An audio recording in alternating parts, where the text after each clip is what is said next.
E vem para o campo de ataque o time do Red Bull Bragantino. Bola solta pela ponta direita, pintou o cruzamento na grande área. Para Arthur, girou, bateu na casinha! Gol!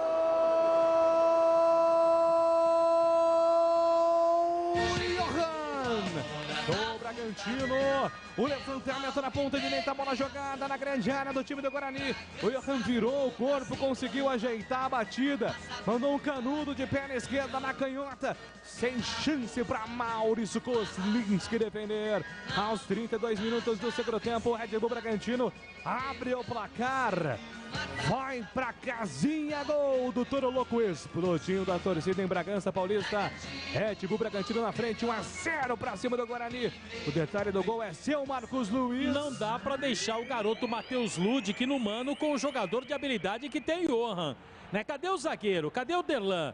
Inclusive o Bruno Silva também estava ali para tentar dar a cobertura. Girou, falei para você há pouco aqui, ó, girou, complicou. E Johan foi na rede, girou no meio da zaga do Guarani, 1-0 para o Bragantino, Júlio.